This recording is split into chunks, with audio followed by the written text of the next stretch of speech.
오늘 계속해서 저희가 그 상급과 면류관에 대해서 말씀을 보겠습니다. 지난번에 상급받는 자, 하나님의 나라를 상속하는 자의 속성에 대해서 하나씩 살펴보았죠. 20번째예요. 20번째 말씀이 바로 계시록 17장 17절에서 18절 말씀인데, 예수님께서 우리의 그 모든 것들을 심판하시는 주관자가 되실 때 두 가지 종류의 심판이 있는 것을 보게 됩니다. 심판이 아니죠. 하나는 상 받는, 칭찬받는 사람들이 상 받는 시간들이 있고요. 또 거기에 죽은 자를 심판하시는 사건이 있어요. 이것이 이제 마지막 예수님께서 그 백보자 심판에서 죽은 자들이라는 것은 예수 그리스도의 생명이, 예수 그리스도의 피가 그 안에 들어있지 않은 사람들이죠. 예수를 믿지 않은 사람들. 그 사람들에게는 바로 심판이라는, 멸망케 하는 멸망의 심판이 있고요. 18절에 보면 죽은 자를 심판하시고 종 선지자들, 성도들, 주의 이름을 경외하는 자에게 상을 주신다고 되어 있어요. 예수님께서요, 상을 주신다고 되어 있어요. 저희가 지금 계속 상급, 상속을 받는다, 하나님의 영광에 참여한다, 영광체의 옷을 입는다, 또 저희가 이것처럼 새 예루살렘, 그 새 하늘과 새 땅에, 새 예루살렘에 들어갈 수 있는 그런 존귀한 신분이 되는 것에 대해서 말씀을 나누고 있어요. 그런데 이것이 어디서 결정이 된다고요? 제가 이 땅에서 예수님과 동행하면서 얼마나 예수님을 닮아가느냐 하는 것이에요. 예수님을 닮아가는 것이 그렇게 중요하죠. 하나님의 그 온전하심을 닮아가는 것이 성도들에게 신앙생활의 꽃과 같은 것이에요. 저희가 그래서 이것을 자꾸만 영상화 시킨다 그러죠. 저희가 기도를 하실 때도 그렇고, 내가 저 어디에 들어가야 된다고요? 새 예루살렘 영광에 들어가야 된다. 거기 안 들어가면요, 안타까움이 있잖아요. 왜냐하면 저기서는 바꿀 수가 없기 때문에. 여기도 그렇잖아요. 저희가 이민 생활도 하고 한국 생활도 하면서 저렇게 좀 살았으면 좋겠다 하는 그 생각들을 하잖아요. 그런데 이것이 뭐 70년, 80년이 아니라 하나님 나라는 영원성이 있기 때문에요. 그리고 영원토록 이 한번 결정이 된 것이 바뀌지 않기 때문에요. 저희가 이 땅에서 얼마나 내가 예수님의 그 사랑을 알고 그 예수님을 닮아가기를 소원하는 것, 그래서 하나님의 온전하심으로 옷 입는다는 것이 저희가 하늘의 영광에 들어간다는 것, 이것이 바로 믿음이라는 것이, 우리 믿음의 세 가지에 대해서 같이 또 나눴었잖아요. 그래서 이 세 번째 믿음, 하나님의 나라, 새 하늘과 새 땅에 대한 믿음이 없으면요, 저희가 이 땅이 전부인 것처럼 살아야 되지만, 저 땅이 진짜다 그러면 저희가 이 땅에서 어떻게 신앙생활을 하는 것이 참 복된 성도의 삶인가를 알게 되죠. 성경이 그것을 계속해서, 신약 성경이 그것을 강조해주고 있고, 바울 서신이 그걸 강조해주고 있어요.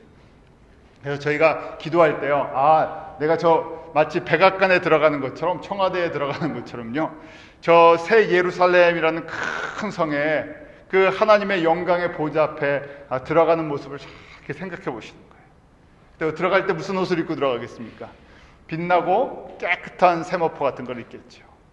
그래서 예수님의 영광을 바라본다고 한번 생각해 보세요. 저기 영광에, 이 모든 우주의 영광이 거기에 다 모여 있는 그곳에.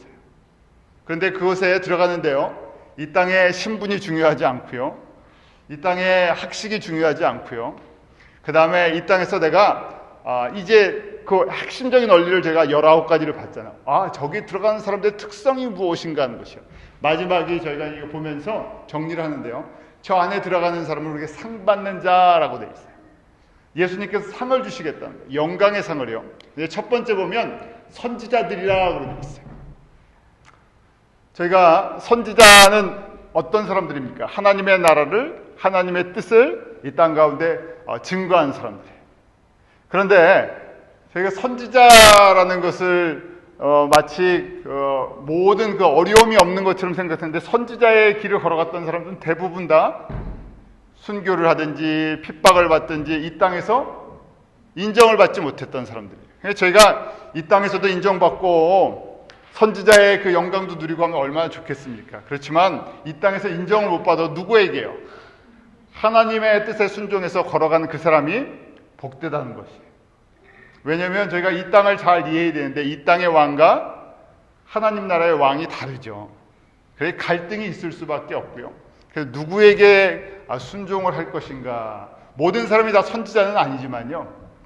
선지자에게 주시는 사명이 있고 또 선지자에게 주시는 영광이 있다는 것이죠.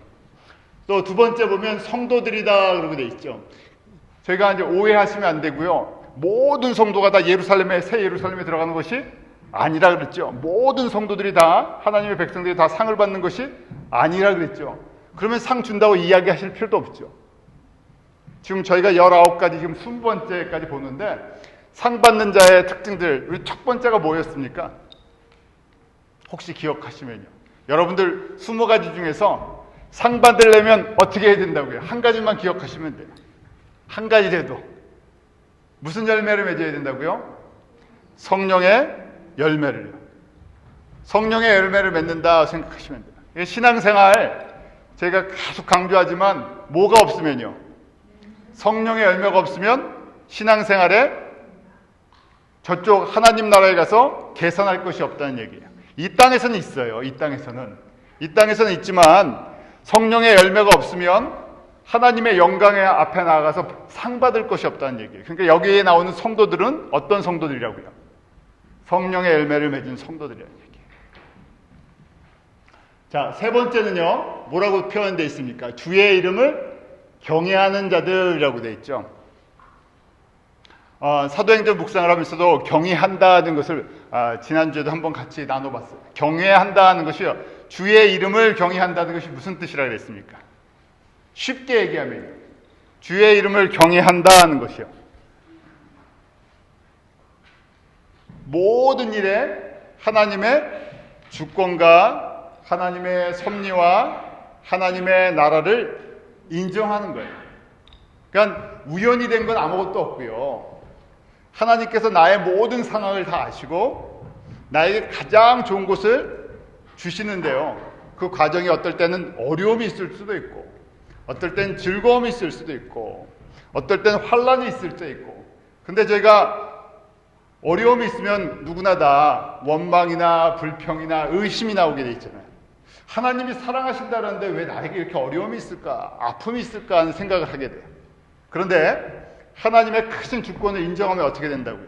나에게 좀 어려움이 있건 좀 아픔이 있건 또 나에게 반대로 내가 잘 되고 형통해도 누구의 힘이 아니라고요. 내 안에 내 능력이 아니라 전부 하나님의 주권 가운데 하나님께서 하나님의 뜻을 이루어 나가시는군요 하니까 세상의 물결에 의해서 내가 움직여지지 않고요. 뭐든지에 범사에 하나님의 주권을 인정한다는 얘기. 그게 하나님을 경외하는 것이죠. 그래서 저희가 지금 찬송으로 부른 것처럼 어느 상황 속에서든지 우리가 찬양을 할 수가 있어요. 그것이 예배 때만 찬양을 하는 것이 아니고요. 내가 잘 되기 때문에 찬양하는 것이 아니라 환난 가운데서도 또 낮은 가운데서도 찬송을 할 수 있는 그 믿음이 생긴다는 얘기예요. 이것이 다른 얘기면 전천후 신앙이죠. 날씨에 따라 사람의 마음이 변하는 게 아니라요. 우리가 날씨가 흐려지면 뭐 무릎이 아프다, 뭐 관절이 이렇게 결린다 그랬어요. 우리는 날씨에 몸이 영향을 받는데 이 전천후 신앙은 환경에 영향을 받지 않는 사람이에요. 환경에 영향을 받지 않으려면 어떻게 해야 된다고요? 주를 경외하는 거예요. 철저히 주님만을 의지하는 거예요. 의심하지 않고요. 저희가 잘 안 되면 의심하게 되잖아요. 하나님이 정말 살아서 역사하시는 건가? 하나님이 나에게 정말 관심이 있으신 건가? 근데 그런 걸 의심을 다 던져버리고요. 하나님의 신실하심을 그냥 바라보는 거예요. 그의 주를 경외한다.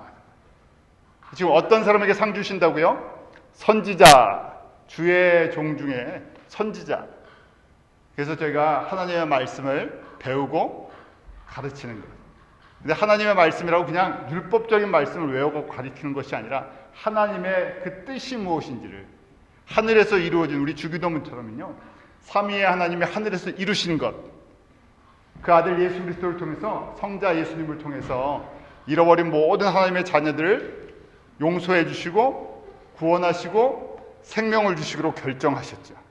그것이 역사의 흐름이고요. 그것이 역사의 실체고요. 그 뜻을 이 땅에서 이루어 나가신다는 것이에요. 하나님이요. 그래서 내가 그 하나님의 뜻에 순종해 가는 것이, 그 일을 증거하는 것이고, 그것이 선지자의 역할이죠. 자, 반대로요, 땅을 망하게 하는 자들을 멸망시킬 때다. 그래서 땅을 망하게 한다는 얘기. 무슨 얘기냐면요, 하나님의 뜻인 이 땅이 회복되는 건데요, 하나님의 뜻은 이 땅에 잃어버린 자녀들이 생명을 얻는 건데, 그것을 망하게 하고 사람을 죽게 한다는 얘기. 직접 육신의 살인을 하는 것은 아니지만 영적으로 죽게 하는 일에 관련된 일을 하면 결론이 어떻게 된다고요? 죽는 자의 심판에 처해진다는 얘기. 자, 저희가 이걸 보면서요, 20가지의 내용을 정리를 했어요. 여러분들이 이 20가지 사실은 제목만 봐도 그 성경 구절, 우리가 복음서와 서신서를 봤는데 그 성경 구절을 하나씩 읽기만 하셔도, 이게 예수님께서 이렇게 우리에게 상 주시기를, 하나님의 기업 주시기를 이렇게 원하시는구나. 그러려면요, 하나님이 원하시는 이 크리스천 라이프가 무엇인가 하는 것을 그 말씀 속에서 보는 거예요. 묵상하면서 그 하나씩 적용해 나가. 그 말씀을 적용하다 보면 결국 예수님을 닮아가죠. 그것이 나를 닮고 나를 따라오라는 말씀이니까요. 성경에 보면 이제 7가지 면류관에 대해서 말씀을 하시잖아요. 영광의, 기쁨의, 의의, 영원한 면류관, 생명의 면류관, 이렇게 표현하시는데, 면류관이라는 이야기는 다른 얘기로 상을 받는 자들이 영광의 마치 운동을 하면요, 제가 뭐 올림픽이나 월드컵이나 그 나가면 1등하면 그 받잖아요. 이 메달도 받고 상을 받는 거랑 똑같은 개념이에요. 그래서 어떤 상을 어떤 사람들이 받기를, 구체적인 20가지의 상속받는 것에, 상 받는 것에 대해 이야기를 했는데, 7가지 저희 면류관에 대해서 한번 말씀을 보려고 합니다. 전에도 한번 작년에 빌립보서 하면서 잠깐 같이 나눴어요.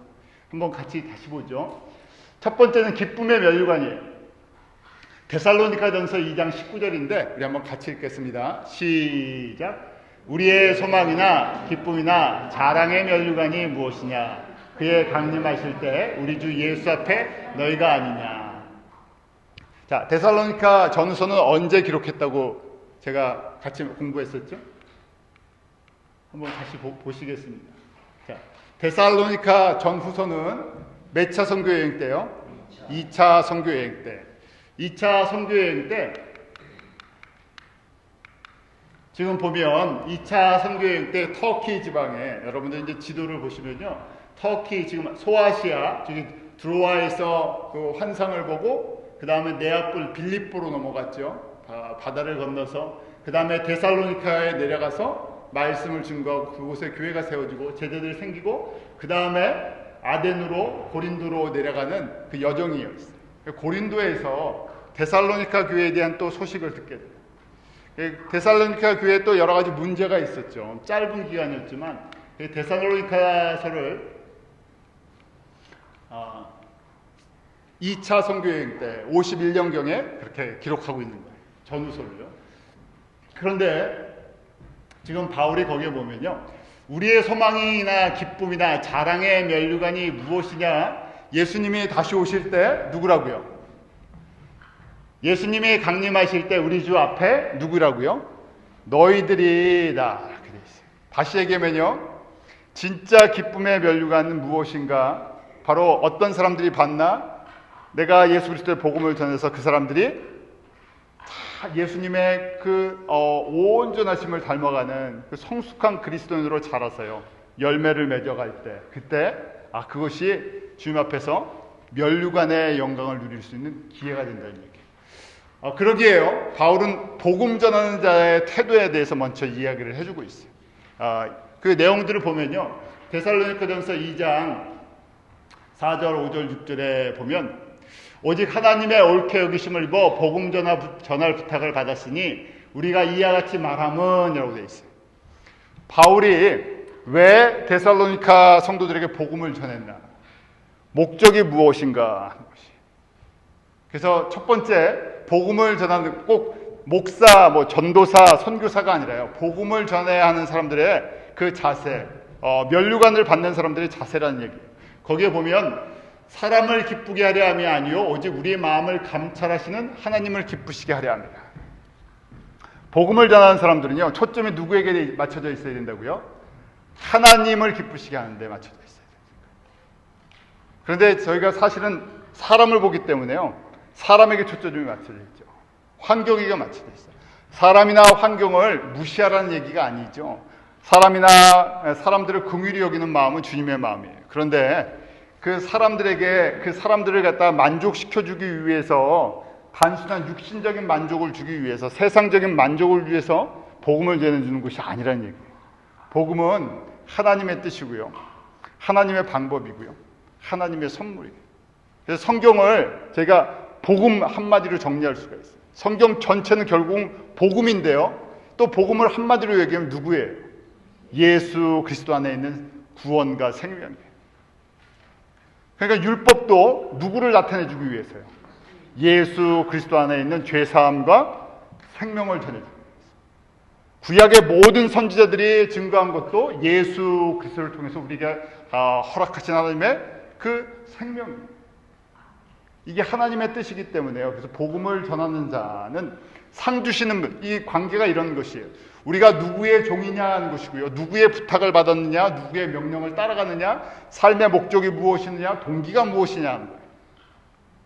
우리 약하기 때문에요, 누구나 다 이 사람을 보게 되고 사람들의 칭찬에 익숙해지게 되고요, 사람들의 인정을 받고 싶어 하고요. 그러다 보면 섞인다는 얘기예요. 관점이 섞여요. 바울은 철저하게 데살로니가 교회 성도들에게 이 복음을 전하는 자의 관점에 대해서 말씀해 주는 거예요. 왜냐하면 상은 세상 사람들에게 받으면 어디서 받을 게 없다고요. 상의 원리에서 하늘에 받을 게 없다는 얘기. 그러니까 바울은 사람들이 상을 주느냐 안 주느냐 거기에 초점이 있지 않다는 얘기예요. 왜냐하면 사람들은 항상 변하잖아요. 사람들의 필요는 항상 변하고요, 사람들이 나의 필요를 채워줄 때는 은혜 받았다 그러고요, 내 필요가 안 채워지면요, 거꾸로 은혜가 없다 그래요. 그래서 이 복음이 어떨 때는 은혜가 되고 복음이 어떨 때는 은혜가 되지 않다고 생각하는데, 복음은 변하지 않죠. 사람이 변하는 거예요. 사람은 계속 움직여요. 사람의 마음도 계속 움직이고요. 그러니까 이게 사람을 보니까 저희가 교회 다니면서 그러잖아요. 신앙생활 하면서 사람 때문에 예수님을 믿었는데 또 누구 때문에 실족해요? 사람 때문에. 그런데 누구는 변하지 않으시는데요, 예수님은 변하지 않으세요. 그래서 지금 이 원리가 그래요. 면류관을 받는 자의 자세는, 면류관을 누가 주신다고요? 예수님이 주시니까요. 나는 예수님의 말씀에 순종하겠습니다. 바울이, 저희가 잘 알아야 되는 것이, 바울이 사람들에게 칭찬을 잘 못 받았어요. 저희는 지금 굉장히 바울을 존경하고 제일 큰 사도고 제일 영향력 있는 믿음의 인물이라고 생각하지만, 바울 당시는 바울이 그렇게 인기가 없었죠. 바울을 따르는 사람들이 중간에서 다 떨어져 나가고 2차 투옥됐을 때 저희가 잘 아는 것처럼 디모데 전후서를 기록할 마지막 그 죽음의 순간에 앞설 때는 쫓아오는 사람이 거의 없었어요. 왜 쫓아오지 않겠습니까? 바울 쫓아가면 남는 게 없으니까요. 바울을 쫓아가면 얻는 게 없으니까요. 세상의 것을 얻는 것도 아니고, 바울 쫓아가다 보면 어떻게 되겠어요? 바울 쫓아가면 어디가 있어야 돼요? 로마 감옥에 같이 들어가 있어야 되니까요. 그게 보이니까 사람들이 자꾸만 안 갈라 그러는 거죠.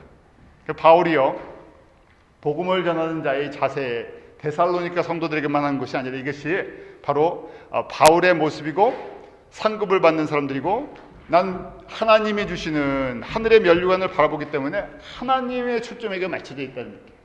자, 그래서요, 2장 5절에 보면 너희도 알거냐 우리가 아무 때에도 아첨의 말이나 탐심의 탈을 쓰지 아니한 것을 하나님이 증거하시나니. 바울이 사람에게 만족을 주려고 손을 비빈다든지 아첨해 준다든지 탐심이라고 얘기하죠. 왜 탐심이라고 이야기를 하냐면요, 내가 이 사람의 비유를 맞춰주면요, 이 사람이 듣고 싶은 말을 해주면 뭐가 생기기 때문에요, 그 사람부터 뭔가를 내가 받기 때문에요. 이해관계가 있다는 얘기예요. 저희가 복음 전할 때 항상 마찬가지죠.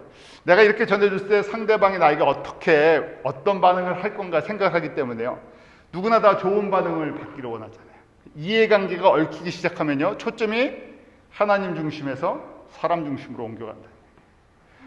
바울이 데살로니가 성도들에게서 무슨 칭찬이나 아니면 물질적인 도움이나 아니면 그 사람들에게서 무슨 인기를 받으려고 이 말씀을 전해준 것이 아니라는 얘기. 그러다 보니까 거꾸로 이 말씀 속에 어떤 뉘앙스가 있냐면 데살로니카 교회에서 바울에 대해서 좋지 않게 이야기하는 사람도 있고요. 어디에도 그랬어요. 고린도 교회도 그런 것처럼. 이 뒤에서 불평하는 소리가 항상 있었다는 얘기예요. 근데 그 사람들 비율을 맞춰주려고 내가 이해관계가 있으니까 그렇게 하지 않았다는 얘기예요. 또 6절에 보니까요, 우리가 그리스도의 사도로 능히 존중할 터이나 그러나 너희에게든지 다른 이에게든지 사람에게는 뭘 구하지 않았다고요? 영광을 구하지 않았다는 거예요. 이것이 기쁨의 면류관을 얻는 자의 자세라는 얘기예요. 복음을 전하는데 거기에 뭐가 들어가 있지 않다고요? 사람의 영광도 이해관계도 어떤 인정을 받는 것도 내 사람에게서 인기를 누리는 것도 사람에게 어떤 뭐 칭찬받는 것도 그런 걸 다 배제하고요. 누구에게만 칭찬받으면 된다고요?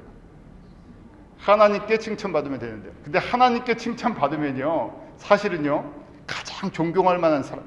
우리가 오해할 때가 있어요. 내가 하나님께 잘하는데 내가 누구에게 못해요. 사람에게 못한다. 이거는 약간 문제가 있는 거예요. 우리가 일반적으로 생각할 때. 무슨 얘기냐면 차원이 다른 이야기예요. 내가 예수 그리스도의 생명을 전하기 때문에요. 바울의 삶을 이제 저희가 이 면류관을 받는 이 모습들을 보면 이게 크리스천 복음을 전하는 사람의 라이프구나. 바울이 하는 모든 목적은요, 어떻게 하든지 예수 그리스도의 복음이 누구에게든지 증거되기를 원하는 큰 마음이 있었어요. 그런데 그러면서 동시에 사람에게는 내가 인정을 받지 않으려고요. 그러니까 일을 하고 나서요, 영광이 있을 것 같으면 어떻게 했어요? 숨는 거예요. 이게 지혜로운 사람이라는 거예요. 바울이 그것을 계속 가르쳐주는 거예요. 성경에서. 우리는 일 잘하면요, 나타나기를 원해요. 이 기본적인 사람의 마음이잖아요. 칭찬받는 거 원하고요. 그런데 그 순간 그걸 받으면 어디에 없다고요? 하나님께 영광이, 하나님이 받아야 할 영광을 내가 한 것처럼 받는다는 거예요. 그러니까 내가 잘하고도요, 지금 바울의 이 고백이 있는 거예요. 내가 잘해도 난 숨는다는 얘기. 나는 사라진다는 얘기. 그러니까 이것이 면류관을 받는 자의 자세라는 얘기. 자, 면류관을 받는 이유가 9절 또 12절에도 나오는데요. 우리 9절과 12절 한번 같이 읽어볼까요? 시작. 형제들아, 우리의 수고와 애쓴 것을 내가 기억하리니 너희 아무에게도 누를 끼치지 아니하려고 밤과 낮으로 일하면서 너에게 하나님의 복음을 전파하였노라. 12절이요. 이는 너희를 부르사 자기 나라와 영광에 이르게 하시는 하나님께 합당히 행하게 하려 함이니라. 너희는 우리의 영광이요 기쁨이니라.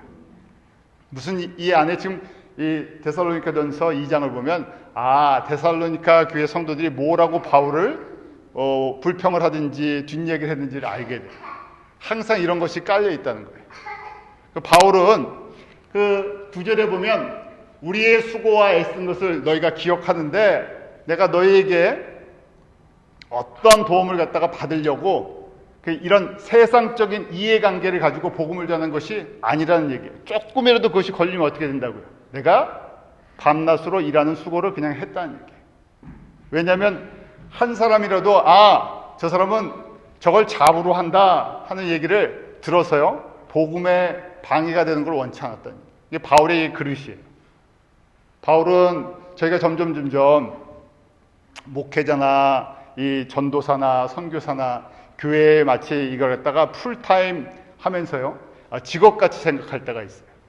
그런데 저희는요, 이게 직업이 아니라요, 직분 속에서 우리가 받은 사명들이죠. 사실은 크게 보면 저희가 일하면서 복음을 전하는 현장 속에서 전하는 분들과 교회에서 사역을 하는 분들 이렇게 생각할 수도 있는데요. 바울은 어떤 거가 되든 자신의 삶을 통해서 어떻게 하든 예수 그리스도의 복음이 전해지는데 방해가 되는 것은 다 절제하고 인내하고 참고 견디고 이겨나갔다는 얘기예요. 왜냐하면 12절 말씀처럼 너희를 부르사 자기 나라와 영광에 이르게 하신 하나님께 합당히 행하게 하려고. 하나님의 뜻을 이루는데 최고 목적이 있어서 그래요. 하나님의 뜻이 이루어지는데 자기의 삶을 드렸기 때문에요. 다른 거엔 별로 이렇게 구애를 받지 않겠다는 얘기예요. 마지막으로 20절 말씀처럼 그래서 면류관을 받는 그 이유가 무엇인가? 첫 번째, 라이프가 심플하죠. 전체 라이프가요, 어디에 있든지 데살로니카에 가 있든 고린도에 갔든 또 에베소에 가 있든 예수 그리스도의 복음을 증거하는 것이 첫 번째 목적이고요. 그러다 보니까 일을 하든 일을 안 하든 어떤 이해관계가 있든 이해관계가 없든 그 모든 것 속에서요, 복음 증거에 따른 항상 뭐가 따른다고요? 수고와 고난이 있는데 이것을 두려워하지 않았다는 얘기예요. 분명히 이걸 하면요, 이런 어려움이 올 거라는 걸 알고 있죠. 항상 복음을 전할 때 두 가지 반응이 있잖아요. 순종하는 사람이 있고 반대하는 사람이 있고. 그 다음에 예수님을 따라가려면 값을 치러야 되는데요. 그 값은 내가 땀을 다 흘리고도요, 나 땀 흘린 거 이 땅에서 인정 안 받아도 괜찮은 거예요. 왜냐하면 십자가의 복음이 그렇게 왔으니까요.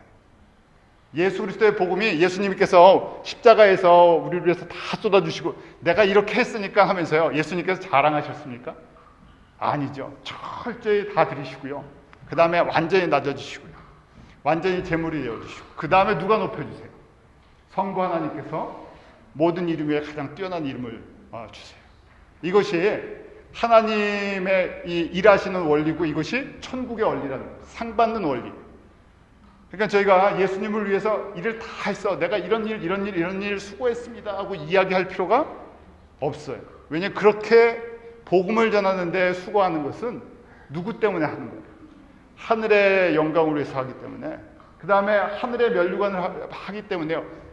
어떻게 보면 뭐 하는 게 더 안 좋습니까? 칭찬을 안 받는 것이 가능하면, 물론 칭찬을 하게 되죠. 사람들이요, 참 거룩한 삶을 살고 예수님의 삶을 따라가고 십자가를 복음으로 해서 기꺼이 희생하면요, 칭찬하지 말라 그래도요, 칭찬하게 돼 있어요. 예? 칭찬해주고 격려해주고 다 해주죠. 그렇지만 그거에 상관없이 그냥 간다는 얘기예요. 약한 사람들, 일반적으로 약한 사람은요, 칭찬 안 해주면 어떻게 합니까? 안 해요.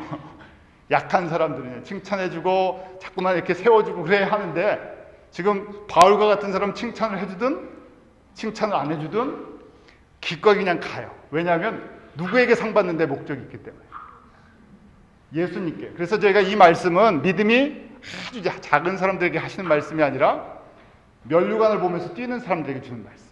그래서 서신서가 그랬잖아요. 서신서 전체가 초신자들에게, 이제 간신히 예수 믿은 사람들에게 주시는 메시지가 아니라 예수 믿고 하늘의 상을 바라보면서 뛰는 사람들에게. 바울이 그러잖아요. 내가 뛰는 것처럼 너희도 나를 쫓아서 뛰라는 얘기예요. 아직 걷지도 못하는 사람들에게 이 말씀은 힘들죠. 그래서 저희가 이 말씀을 보면서 잘 이해하셔야 되는 게, 서신서의 말씀은 어렵습니다. 어렵다는 것이 이해하기 어렵다는 것이 아니라 따라가기 어렵다는 얘기예요. 왜냐하면 세상의 가치관이나 우리가 생각하는 것과 다르기 때문에 그래요. 그런데 예수님을 바울이 따라가는 것처럼, 또 바울 뒤에 디모데가 쫓아가고 그 제자들이 쫓아가는 것처럼, 이 쫓아가는 사람들은요, 목적이 있다는 얘기예요. 지금 기쁨의 면류관을 바라보면서 같이 뛰자는 얘기예요. 자, 그래서요, 항상 보면 거기에 뭐가 따르냐면요, 자기 부인과 자기 희생이 따라요. 이 십자가의 원리. 왜냐하면 하늘의 영광을 향해 뛰는 사람들에게는요, 항상 십자가의 원리가 적용이 돼 있어요. 하늘의 미를, 내가 죽고 그러므로 말미암아 다른 사람이 생명을 얻는 것을 기뻐해요.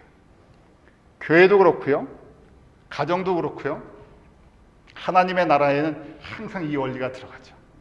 그래서 희생하라는 사람들이 많아지면요, 은혜가 풍성해지고요. 희생하라는 사람들이 점점 없어지면 어떻게 됩니까? 그 다음에는요, 꼭 무슨 일이 있으면 이제 각자 이해관계가 다 달라졌어요. 하나님께서 일부러 한번 어려움을 주시기도 하죠. 어려움을 줬을 때 누가 기꺼이 희생하기를 하려고 하네요.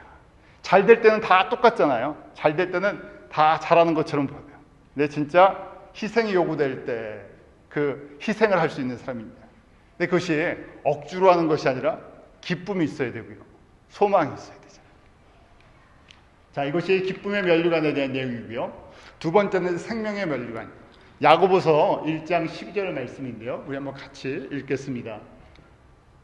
1장 12절 시작. 시험을 참는 자는 복이 있도다. 이곳에 옳다 인정하심을 받은 후에 주께서 자기를 사랑하는 자들에게 약속하신 생명의 면류관을 얻을 것입니다.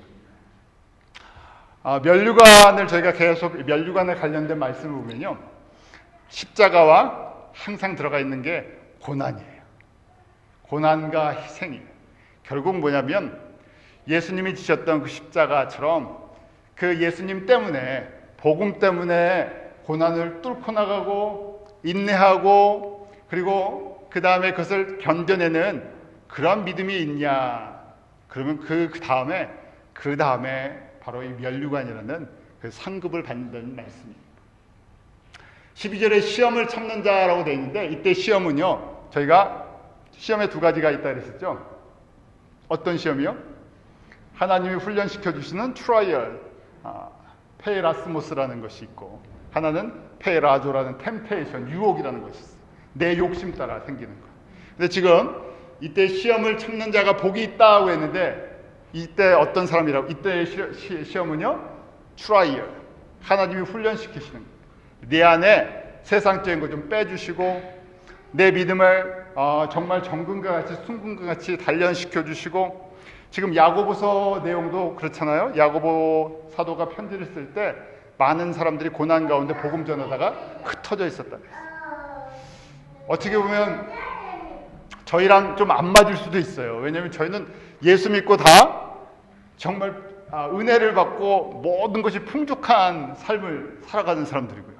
저 시대의 사람들은요, 예수 믿으면 죽을 각오를 하고 따라가는 사람들.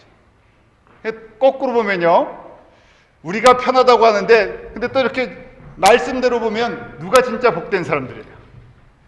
저 시대 사람들이 복된 사람이에요. 저희는요, 하나님이 주시는 이 땅에 풍성함이 어느 정도 있다 보니까요, 어디에 눈이 안 떠집니까? 자꾸만요. 하나님 나라에 눈이 안 떠져요. 하나님 나라의 소망이 점점 약해져요. 그래서 뭐 천국과 지옥 그런 얘기하면 가끔씩 이렇게 간증 책들 나오고 그러면 아주 저차원이라고 생각하고, 한번 봤다가 또 부작용 같은 것이 좀 있으면 금세 또 멀리 해버리고요. 이 천국과 지옥을 갖다가 알면서도 거기에 우리가 준비를 하지 않아요. 그냥 이렇게 쉽게 생각해요. 예수 믿고 천국 가면 된다, 이렇게 생각해요. 마치 인슈런스 들은, 생명 인슈런스 하나 들은 것처럼 예수 믿으면 천국 가기 때문에 그 다음에는 어디 생각을 하지 않아요. 하나님 나라를 생각하지 않고요, 그 예수의 이름으로 전부 무슨 생각만 해요? 이 땅 생각만 해요. 그러니까 거꾸로 보면 이 지금 야고보의 입장에서, 초대교회 이 사도들의 입장에서는 저희들이 어떤 사람들이에요? 복이 반쪽짜리 복분이 없는 사람들이에요. 이 땅의 복은 받았는데 하늘의 복에 대해서 관심이 없어져 버렸어요. 사람들이 이 땅의 복을 받으면서요, 어디에 관심이 있으면요, 하나님 나라에 진짜 새하늘과 새 땅에 관심이 있으면 진짜 더블 블레싱이에요. 그런 사람들이 많지가 않아요. 그런 은혜를, 저희가 지금 이 말씀을 보는 것도요, 그런 은혜를 달라고, 왜냐하면 주님 앞에 구하는 거예요. 저희가 이 땅에서 어느 정도 다 하나님이 주신 이 땅의 복들은 다 어느 정도 다 받으셨잖아요. 저희가 이 자리에 있는 것도 그렇고요, 미국에 사는 것도 그렇고. 그런데 이제 저희가 지혜로운 사람은 이 땅에 받으면 받을수록 어떻게 하면 이 받은 걸 갖고 이 저쪽 나라를 갖다가 준비를 할 건가 하는 사람이 지혜로운 사람. 우리 이석 이야기도 그렇고, 우리 잘 아는 뭐 우화들 있잖아요. 개미야 배짱이 같은 것도 있고요. 때가 온다는 걸 알기 때문에 그 때를 준비하는 거예요. 하나님 앞에 서야 할 때, 심판의 때, 그 예수님께서 우리에게 상을 주시는 때, 상의 기준도 다 들었는데요, 그런데 상 받는 거에 별 관심이 없어요. 그런데 성경에 보면 대부분의 사람들은 관심이 없다는 게 이게 또 하나님의 또 원리. 그래서 저에게 이런 복을 주십시오. 어떤 복이요?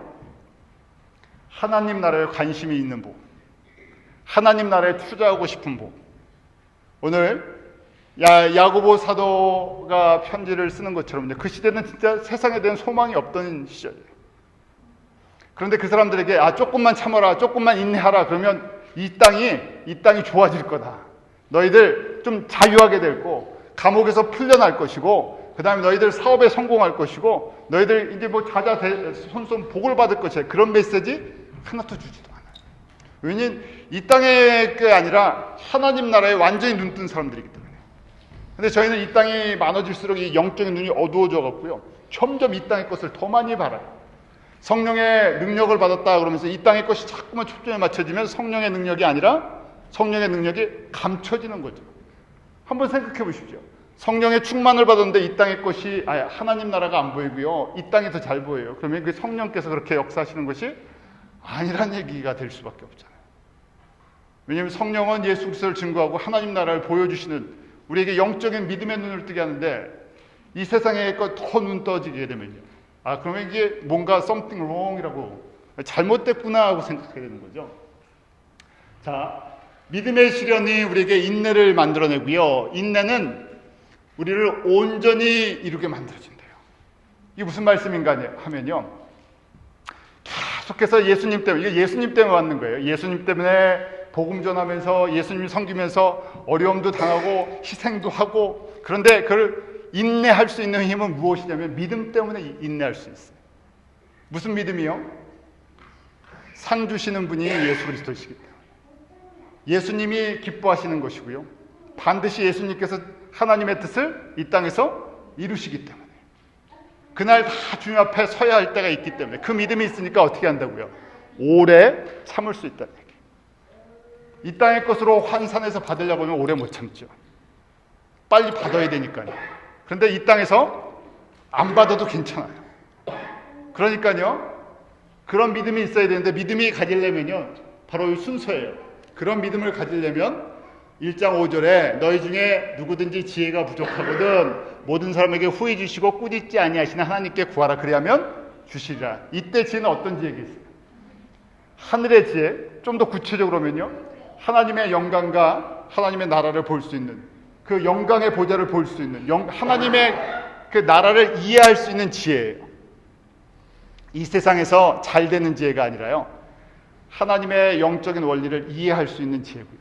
지금 야고보가 똑같은 말씀을 주는 거예요. 시련이 오지만 시련 후에 잘 인내하면 어디에 들어갈 수 있다고요? 지금 생명의 면류관을 받을 수 있는데, 이것을 깨닫는 지혜를 달라 그러는 거예요. 그걸 구하라는 얘기예요. 그 다음에요, 6절부터 8절까지 있는데요, 자, 바로 이게 진짜 믿음인데, 이런 믿음을 가질 수 있는 지혜를 구하라 그랬죠. 우리 6절부터 8절 같이 읽겠습니다. 시작. 오직 믿음으로 구하고 조금도 의심하지 말라. 의심하는 자는 마치 바람에 밀려 요동하는 바다 물결 같으니 이런 사람은 무엇이든지 주께 얻기를 생각하지 말라. 두 마음을 품어 모든 일에 정함이 없는 자로다. 두 마음을 품지 말라는 얘기예요.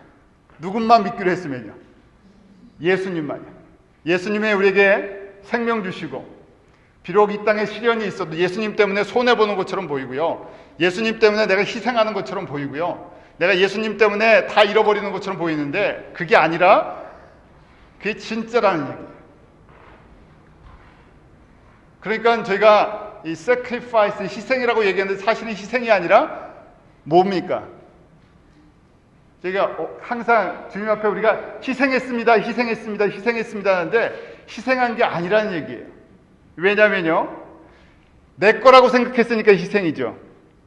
그 다음에 내가 많이 갖고 있었는데 잃어버린 것처럼 생각하는 희생인데요, 우리 일해가 있으니까요, 일해가 사탕 하나 딱 받았는데요, 사탕 아빠 줄래? 그러면 희생이에요, 얘 입장에서는요.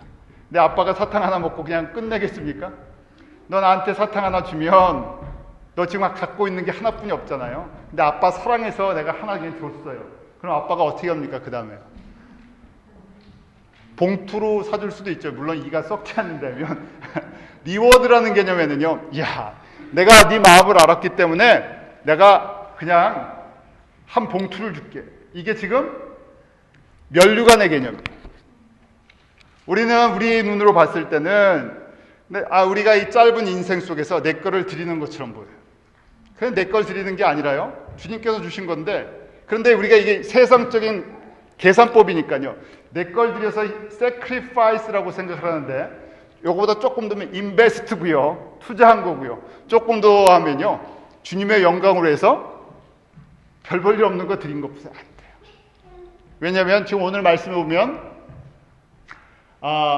그 다음 9절부터 11절에 보면요. 낮은 형제는 자기의 높음을 자랑하고 부한 형제는 자기의 낮아짐을 자랑할지니 이는 풀의 꽃과 같이 지나감이라. 해가 돋고 뜨거운 바람이 불어 풀을 말리면 꽃이 떨어져 그 모양의 아름다움이 없어지나니 부한 자도 그 행하는 일에 이와 같이 세전하니라. 쉽게 얘기하면요. 세상의 영광과 부가 뭐 같다고요? 들의 풀, 꽃과 같다. 우리 이 얼굴도 그렇잖아요. 저희가 나이를 안 먹는 것처럼 보이는데 금사원 이제 10년, 20년 지나면요. 말 안 해도 이 나이가 나타나죠. 마음은 20대, 30대 같은데 지금도 뛸 것 같은데 청춘 다 그렇잖아요. 죄송합니다. 저도 아직 뭐 그런데요. 제가 미국에 20대 그 중반에 왔으니까 항상 마음이 20대 중반이에요. 그래서 항상 뛸 것 같아요. 그런데 사람들이 저를 보고 20대라고 절대 얘기 안 하죠. 마찬가지잖아요. 그럼 마음은 다 그러세요. 왜냐하면 세상에 저희가 갖고 있는 모든 것들이 아무리 좋아 보여도 들의 풀 같고 꽃 같다는 얘기예요. 요새 날씨가 더우니까 금세 잔디도 말라버리잖아요. 그것처럼요.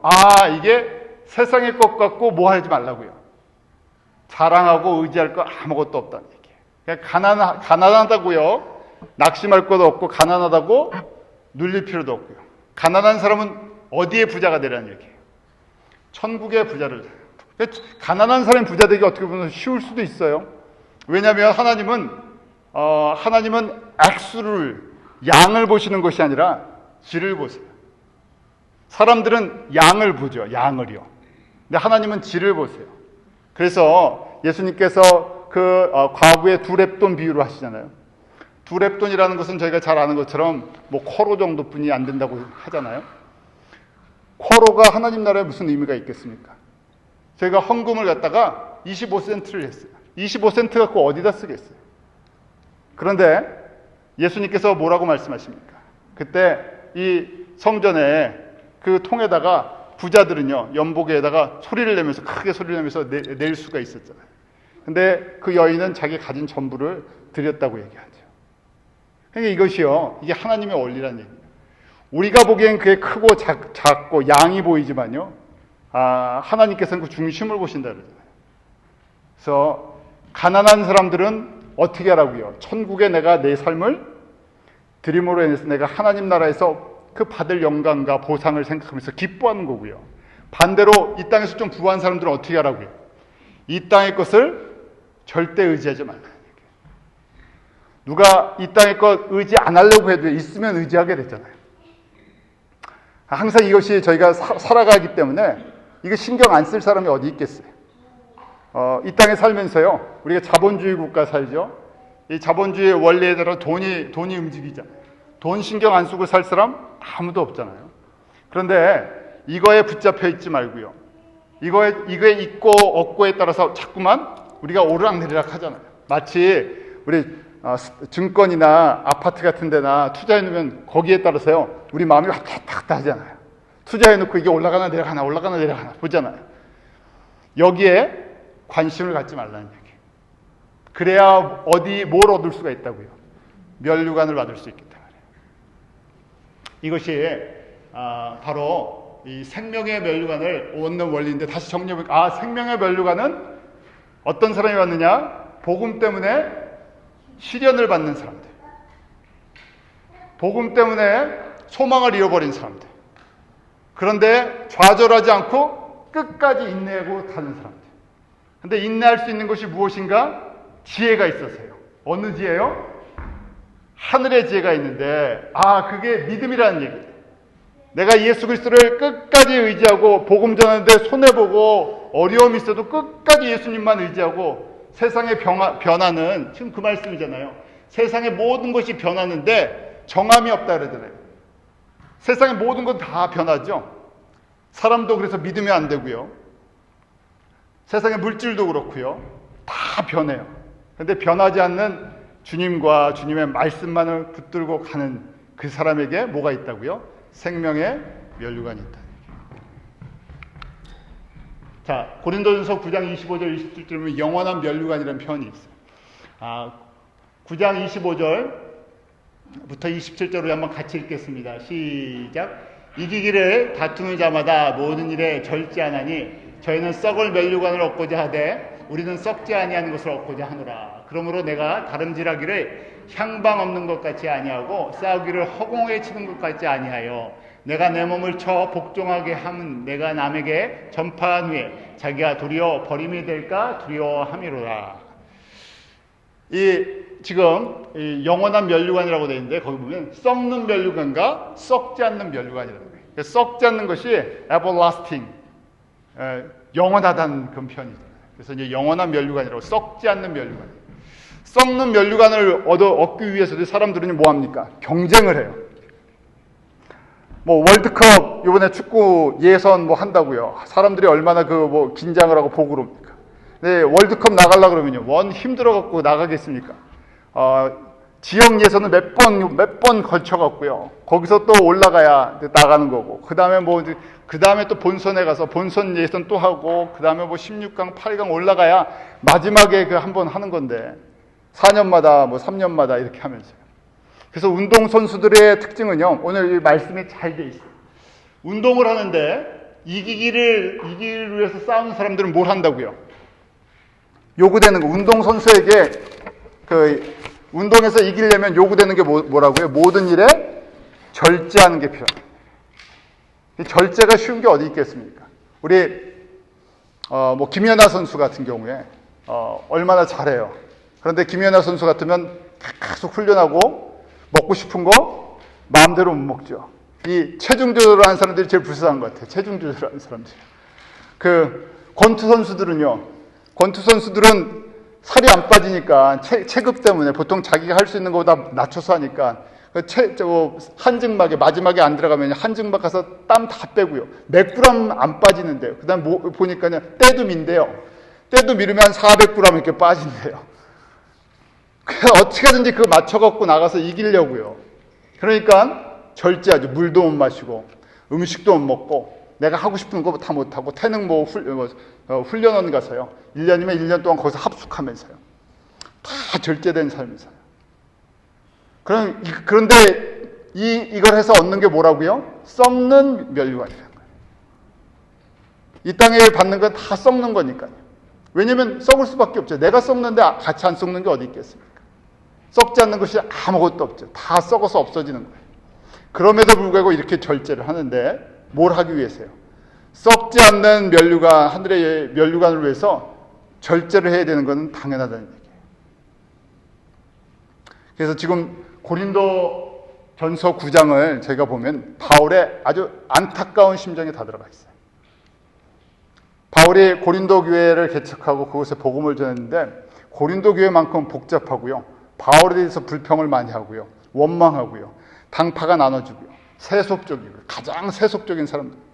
가치관이에요. 그러니까 제일 이 문제가 많았던 교회잖아요. 제일 길었고요.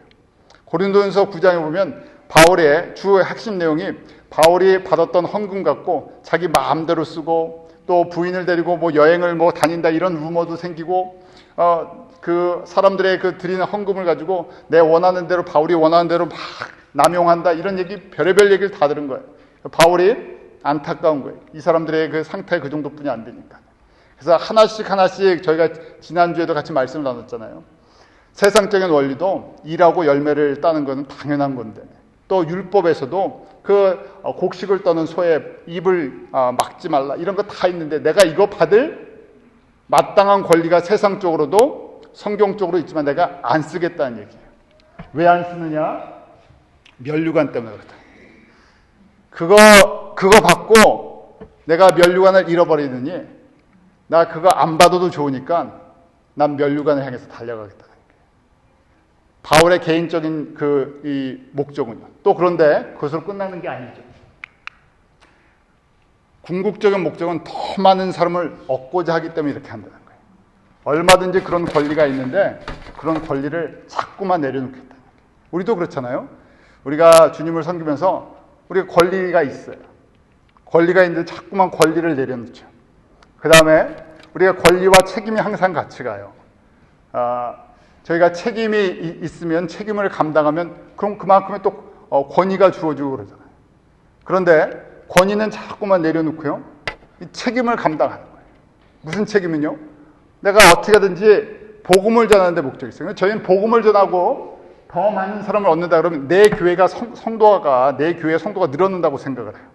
그런데 지금 고린도 교회에 편지를 써주는 바울이나 바울의 생각은요, 그런 생각이 아니에요. 이거 우리 생각이에요. 바울이 복음을 전하면서 한 교회가 커지기를 원했습니까? 바울이 목회하는 교회가 있었어요? 없었어요. 바울이 한 교회를 30년, 20년, 10년 이렇게 목회하면서 한 교회가 커지는 걸 원차, 한 교회가 커지는 목적으로 더 많은 사람을 전도해야지 이런 마음이 있었던 것이 아니죠.